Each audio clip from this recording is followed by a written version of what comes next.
جس طرح میں کئی دفعہ کہہ چکا ہوں کہ 2024 کا جو سال ہے وہ الیکشن کا سال ہے. پوری دنیا کے مختلف ممالک میں جو ہے وہ الیکشن منعقد ہو رہے ہیں. جس طرح کہ آپ دیکھ سکتے ہیں کہ ابھی امریکہ میں الیکشن ہونے والا ہے، پاکستان میں ہوا ہے، انڈیا میں ہوا ہے، ایران میں ہوا ہے، روس میں ہوا ہے، اور اب جو ہے برطانیہ کا جو الیکشن ہے وہ بڑا اہمیت رکھتا ہے، کیونکہ یہ پارلیمنٹ بڑی مجبور گزری ہے. اس میں جو ہے وہ 4-5 وزیر اعظم انہوں نے تبدیل کیے، لیکن وہ کچھ اس طرح کے معاملات آ جاتے تھے جس کی وجہ سے وزیر اعظم کو استعفیٰ دینا پڑتا تھا اور وہ حکومت نہیں چلا سک رہا تھا. اس میں جو مختلف سیاسی جماعتیں ہیں برطانیہ میں، وہ اپنے اپنا منشور پیش کر چکی ہیں، اور 4 جولائی کو جو ہے وہ الیکشن ہو رہے ہیں. اور اس الیکشن کا جو نتیجہ ہوگا وہ بہت سے جو ہے وہ انٹرپریٹیشن کرے گا بہت سے معاملات کی، یعنی کہ اکنامک سچویشن کی، اور جو برطانیہ میں جو کنزرویٹو پارٹی کی 2010 سے حکومت رہی ہے اس حوالے سے بتائے گا کہ بھئی ان کا جو سوچ تھی یا ان کے جو اقدامات تھے وہ کس حد تک کیسے تھے. مثال کے طور پہ جو برطانیہ نے جو ہے یورپین یونین سے ایگزٹ کیا ہے، یورپین یونین کو چھوڑا ہے، اس کے کیا اثرات ہوئے ہیں، اور پھر خاص طور پر جو فلسطین کا جو ظلم زیادتی ہو رہی ہے، جو قتل و غارت ہو رہا ہے، اس میں جو ہے وہ اسرائیل کا ساتھ دینے پر برطانیہ حکومت کو جو ہے وہ کتنا نقصان اٹھانا پڑ رہا ہے. اور اس کے بارے میں برطانیہ میں رہنے والے جو لوگ ہیں، خصوص طور پر مسلمان جو ہیں، وہ کیا سوچتے ہیں، اور برطانیہ کی جو جنرل باقی جو آبادی ہے وہ جو ہیومن رائٹس کی وائلیشن ہو رہی ہے، اور بچوں کو جو ہے وہ چائلڈ رائٹس وائلیشن بہت بڑی تعداد میں ہو رہی ہے، اور ساتھ ہی ساتھ جینوسائیڈ ہو رہا ہے، نسل کشی ہو رہی ہے، اس پر ان کے کیا خیالات ہیں. تو یہ بڑا اہم ایک الیکشن ہے. اس الیکشن میں جو منشور ہے وہ عام طور پر 4 چیزوں پر مشتمل ہے. ایک تو ان کی اکانومی ہے کہ اکانومی کنڈیشن کیا ہوتی ہے، اس پر تمام سیاسی جماعتوں نے جو ہے وہ اپنا جو منشور پیش کیا ہے. پھر اس کے علاوہ جو ہے اس میں انہوں نے ہیلتھ جو سروسز ہیں ان کی وہ بڑی امپورٹنٹ سمجھی جاتی ہیں، اور اس کے بارے میں جو ہے وہ نیشنل ہیلتھ سروسز پر جو ہے انہوں نے اپنے منشور واضح کیے ہیں سیاسی جماعتوں نے. پھر اس کے علاوہ جو امیگریشن کے حوالے سے جو پالیسی ہے اس پر سیاسی جماعتوں نے اپنے منشور پیش کیے. اور سب سے اہم چوتھا پوائنٹ یہ ہے کہ بھئی جو ہے وہ یورپین ممالک کے ساتھ، دیگر یورپین ممالک کے ساتھ یورپین یونین سے نکلنے کے بعد تعلقات کے حوالے سے کیا سیاسی جماعتیں رکھتی ہیں. کچھ سیاسی جماعتیں باقی یورپین ممالک کے ساتھ اچھے تعلقات پر زور دے رہی ہیں، اور کچھ ایسی سیاسی جماعتیں بھی ہیں جو واپس جو ہے یورپین یونین میں جانا چاہتی ہیں. برطانیہ میں جبکہ 2 پارٹی سسٹم موجود ہے، اور عام طور پر کنزرویٹو پارٹی اور لیبر پارٹی کا مقابلہ ہوتا آیا ہے، اور کنزرویٹو پارٹی جو ہے وہ اپنا موقف دیتی رہی ہے اور لیبر پارٹی اپنا دیتی رہی ہے. لیکن اس کے مقابلے میں کچھ مزید سیاسی جماعتیں بھی ہیں، اور تیسری جو بڑی قوت ہے وہ لبرل ڈیموکریٹ ہیں. لبرل ڈیموکریٹ جو ہیں وہ بہت پرانی سیاسی جماعت ہے، اور کنزرویٹو پارٹی کے بعد جو جماعت بنی تھی وہ لبرل جماعت بنی تھی، اور بعد میں جو ہے یہ لبرل ڈیموکریٹ بن گئی. لیکن اس کے مقابلے میں لیبر پارٹی نے بڑی مقبولیت حاصل کی، کیونکہ یہ مزدوروں کی پارٹی سمجھی جاتی تھی، اور اس نے بڑی جو ہے وہ بڑا نام کمایا، اور نچلے طبقے کے لوگوں کو اس نے بڑا ریپرزنٹیٹیو کے طور پر بھی کام کرتے ہوئے ریپرزینٹ کیا. تو اب یہ 2 پارٹی سسٹم میں، اور یہ دنیا کی جتنی بھی جو جمہوریت ہے وہ میگنا کارٹا کے بعد یہاں سے ہی شروع ہوتی ہے. جو جمہوریت کا آغاز ہے وہ برطانیہ سے ہوتا ہے، اور برطانیہ ہی پوری دنیا میں جو ہے وہ جمہوریت کو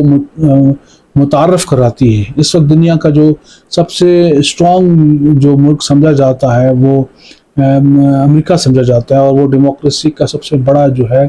ایڈوکیٹ بھی ہے، اور پوری دنیا میں ڈیموکریسی پر بہت سارے پیسے خرچ کرتا ہے، بہت سی فنڈنگ دیتا ہے، بہت سے ممالک کو جو ہے اس کی ٹریننگ دیتا ہے کہ ڈیموکریسی کیسی ہونی چاہیے. جبکہ دنیا کی سب سے بڑی جو ڈیموکریسی ہے وہ انڈیا ہے.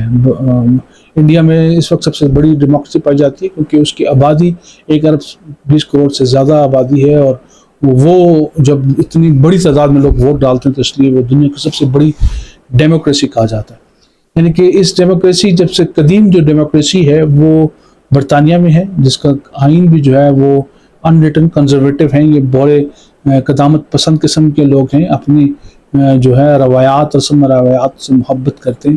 تو اس لیے ان کو جو ہے بہت زیادہ کنزرویٹو کہا جاتا ہے، رکھ رکھاؤ رکھنے والے اور بڑے تہذیب والے اور بڑے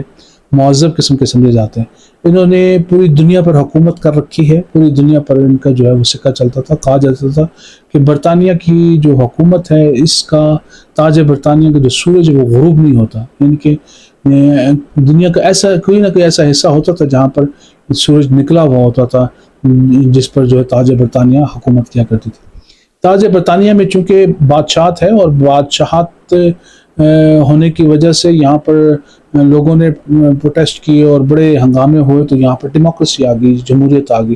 ان کی بادشاہ کے ایوان میں سے ہی ایک جو ان کا سینئر وزیر ہوتا تھا، اس کو وزیر اعظم بنایا گیا، پھر اس وزیر اعظم کو بہت سے اختیارات دیے گئے، اور وہ اختیارات بڑھتے چلے گئے، اور اس کے ساتھ وزراء آتے رہے، اور پھر ساتھ ساتھ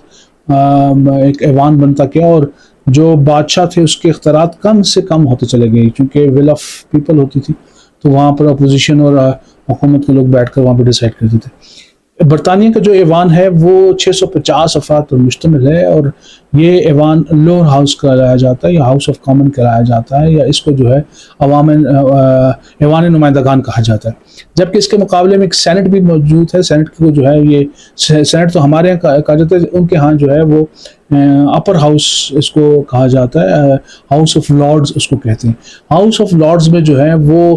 سینئر پولیٹیشین یا جو بڑے بڑے ان کو جو لارڈز ہوتے ہیں، جو بڑی شخصیات ہوتی ہیں، وہ وہاں پر بیٹھتی ہیں، اور وہ تقریباً تا حیات ہی ہوتی ہیں۔ ان کے الیکشن کا ایسا کوئی خاص سسٹم موجود نہیں ہے، لیکن ہاؤس آف ریپریزنٹیٹیو جو ہے وہ اسی طرح جو ہے وہ ان کا 5 سال کے بعد جو ہے الیکشن ہوتا ہے، اور وہ وزیر اعظم منتخب کرتے ہیں، اور ایک اپوزیشن اور وزیر اعظم کا جو رول ہے وہ ادا کرتا ہے، اور وزیر اعظم اپنی کابینہ بناتا ہے، اور کابینہ باقی چلا جاتا ہے۔ یہاں تک کہ جو ان کی برطانیہ کی ملکہ پہلے ہوتی تھی، اب تو بادشاہ آ گیا، تو جو ان کی بادشاہت ہے، جو ان کا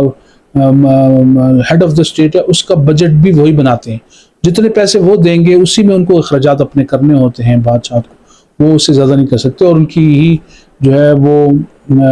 پارلیمنٹ ہی ان کا بل وغیرہ پاس کرتی ہے اور سارا نظام حکومت چلاتی ہے۔ اس پارلیمنٹ میں 650 اراکین میں سے جو ہے اس وقت جو ہے وہ 344 کے قریب جو ہے وہ کنزرویٹو پارٹی، جو کہ سب سے بڑی سیاسی جماعت ہے، جس کا موجودہ وزیر اعظم بھی تھا، جن کا تعلق انڈیا سے ہے، اور باقی اسی طرح ان کے وزراء جو تھے سارے کے سارے جو ہے ان کا تعلق کنزرویٹو پارٹی سے ہے، وہ سب سے بڑی تعداد میں ہے۔ اس پارٹی کا کنزرویٹو پارٹی جو ہے اس کی جو بنیاد ہے وہ 1834 پہ منعقد ہوتی ہے، تعمیر ہوتی ہے۔ 1834 میں جو ہے وہ کنزرویٹو پارٹی بنتی ہے۔ کنزرویٹو پارٹی کے اس وقت جو ہے وہ ایوان میں 344 اراکین موجود ہیں، اور وہ 344 ایوان میں اکثریت ہونے کی وجہ سے وہ 650 میں 344 ہونے کی وجہ سے وہ حکومت بنا رہے، لیکن حکومت چلا نہیں پا رہے، کیونکہ بہت سے ایسے ایشوز ہیں جس پر جو ہے ان کا آپس میں ہی اتفاق نہیں ہو پا رہا، اختلاف ہو رہا ہے۔ اور جو وزیر اعظم ہے وہاں رشی سونگ، جو کہ انڈین ذات ہیں، وہ انڈیا سے مائگریٹ کر کے وہاں پر رہ رہے ہیں، اور وہاں پر وزیر اعظم بن گئے کنزرویٹو پارٹی کے ٹکٹ سے۔ انہوں نے اسمبلی توڑ دی ہے اور قبل اس وقت انتخابات کرانے کا اعلان کیا۔ کنزرویٹو پارٹی نے پچھلی مرتبہ ہے تقریباً جو ہے وہ 40% سے زیادہ ووٹ حاصل کیے تھے، لیکن اس مرتبہ کہا جا رہا ہے کہ شاید وہ 20% ہی ووٹ حاصل کر سکے، اور 20% ووٹ لینے کے بعد ہی وہ شاید حکومت بنانے کی پوزیشن میں نہ ہو۔ اور اس کے مقابلے میں جو دوسری سیاسی جماعت ہے وہ ہے لیبر پارٹی۔ کہا ہے 36% لوگوں نے کہا ہے کہ وہ لیبر پارٹی کو ووٹ دیں گے، اور جو کہ کچھ سرویز میں 51% بھی کہا گیا ہے۔ لیبر پارٹی جو ہے وہ بڑی اس وقت پوزیشن میں نظر آ رہی ہے کہ شاید وہ انتخابات جیت جائے۔ لیبر پارٹی 1900 میں 1900 میں بنائی گئی تھی، اور اس سے بہت سارے جو ہیں بڑے بڑے نام، ٹونی بلیئر وغیرہ اور مارگریٹ تھیچر، بڑے بڑے نام اس سے گزرے ہیں جو کہ اس پارٹی میں تھے۔ یہ تقریباً 1997 سے لے کر 2010 تک اس نے حکومت کی ہے برطانیہ میں، اور بڑی اہم سیاسی جماعت سمجھی جاتی ہے، اور لیبر پارٹی نے جو اپنا منشور پیش کیا ہے وہ بھی عوام کو دیکھ کر کیا گیا۔ ان میں ان کی جو ووٹوں کی جو سب سے بڑی تعداد ہے وہ زیادہ تر اینٹی کنزرویٹوز ہیں، کیونکہ کنزرویٹو پارٹی کے جتنے بھی اقدامات ہیں اس حوالے سے ان کے اگینسٹ ڈلنے والے ووٹ ہیں، تو اس لیے انہوں نے ٹیکسز کم کرنے کے حوالے سے بات کی ہے، اور ٹیکس کم کر کر آمدنی بڑھانے پر غور کیا ہے۔ اور کہا جاتا ہے کہ اس مرتبہ جو ہے وہ شاید الیکشن جیت کر حکومت بنائیں. لیکن چونکہ جیسے میں نے کہا کہ اسرائیل اور غزہ کے جو حالات ہیں اور جو 36,000 فلسطینیوں کو شہید کر دیا گیا ہے، اس موقع پر اس کو دیکھتے ہوئے جو ہے بہت سے لوگ جو ہیں وہ شاید ان کو ووٹ نہ دیں، کیونکہ کنزرویٹو پارٹی کو گرین پارٹی جو ان کی ایک اور سیاسی جماعت ہے، گرین پارٹی کے جو ہیں وہ بڑے زیادہ مواقع بن رہے ہیں. ان کی جو ہے پوزیشن بڑی اسٹرانگ ہوئی ہے، کیونکہ وہ کلر کہتی تھی کنزرویٹوز کو کہ آپ نے 36,000 لوگوں کو وہاں پر شہید کر دیا، مار دیا، آپ ان کے کلر ہیں، ان کو مار رہے ہیں. اور غزہ میں جو ہیں جو اسرائیلی اقدامات ہیں ان کو کنڈیم کرنے اور ان کے خلاف ایکشن لینے کو کہتی تھی، جس کی وجہ سے برطانیہ کے جو ہیومن رائٹس کے جو فالوورز ہیں ان سب نے تو گرین پارٹی کو ہی ووٹ دینا. اور ساتھ ہی ساتھ مسلمان جتنے بھی ہیں خصوصی طور پر پاکستانی اور بنگلہ دیشی، ان کا دھیان پورا کا پورا اس ٹائم گرین پارٹی کی طرف منتقل ہو چکا ہے، جو کہ اس سے پہلے لیبر پارٹی کو سپورٹ کر رہے تھے اور کنزرویٹو کے مقابلے لیبر پارٹی. ان کے اگر 20% ووٹ لے رہی ہے کنزرویٹو پارٹی تو دوسری جانب جو ہے 36% لے رہی ہے لیبر پارٹی. اور جو کہ اب گرین پارٹی ایک تیسری سیاسی جماعت ہے جس کے جو ہے 1% ووٹ حاصل کیے تھے پچھلے الیکشن میں، اور صرف ان کی ایک ہی نشست ہے، جبکہ اس مرتبہ جو ہے وہ تقریباً 15%، 8% سے لے کر 15% تک مختلف سروے کے مطابق جو ہے وہ ووٹ لے رہے ہیں. اور بہت بڑی تعداد 18% جو ہیں وہ پاکستانی اور بنگلہ دیشی جو کہ کنزرویٹو کو ووٹ نہیں دے رہے ہیں، وہ سارے کے سارے جو ہیں وہ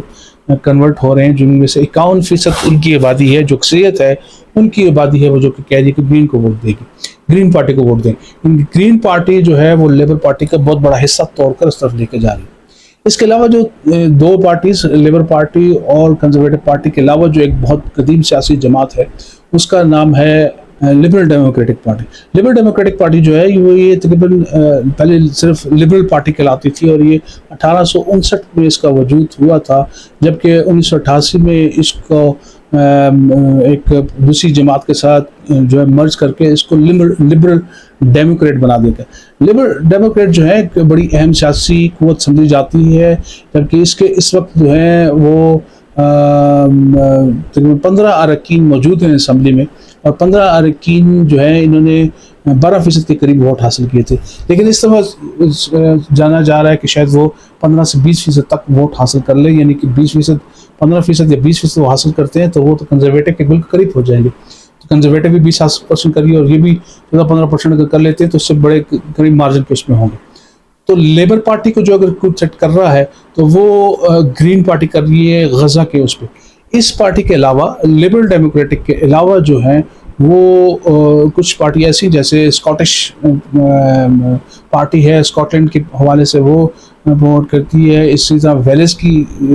ویلز کو آزاد کرانے کی ایک سیاسی جماعت موجود ہے. اور اسی طرح جو ہے وہ جو ایک اور سیاسی جماعت ہے وہ ہے ریفارم یو کے. ریفارم یو کے جو ہے 2019 میں بنی اور اس کی بڑی مقبولیت اوپر جا رہی ہے، اور اس کی مقبولیت کے بارے میں کہا جا رہا ہے کہ شاید یہ اس مرتبہ پہلے سے کئی زیادہ نشستیں حاصل کر لے. ریفارم یو کے جو ہے وہ بریگزٹ کے حوالے سے بنی تھی، اور 2019 میں جس وقت بریگزٹ ہو رہا تھا اس حوالے سے بنائی گئی تھی، اور ان کی جو ہے بڑی ڈیفرنٹ قسم کی پالیسیز ہیں باقی سیاسی جماعتوں کے مقابلے میں، اور انہوں نے جو ہے بڑا عروج حاصل کر رکھا ہے. اس سیاسی جماعت نے چونکہ 2019 میں صرف انہوں نے 2% ووٹ حاصل کیے تھے، لیکن ابھی جو ہے کہا جا رہا ہے کہ یہ تقریباً جو ہے وہ 18%، 15% یا 15 سے 18% کے قریب جو ہے یہ ووٹ لے رہی ہے. تو یہ ایک بہت بڑی تبدیلی ہے ان کی، اور یہ کنزرویٹو پارٹی کے قریب پہنچ جائیں گے. ان تمام تجزیے سے یہی لگتا ہے، آپ بھی الیکشن میں ہو جائیں گے تو رزلٹ سامنے آ جائے گا، اس سے یہی نظر آ رہا ہے کہ لیبر پارٹی جو ہے وہ بڑی اہمیت حاصل کر رہی ہے، اور شاید وہ الیکشن جیت کر حکومت بنا لے.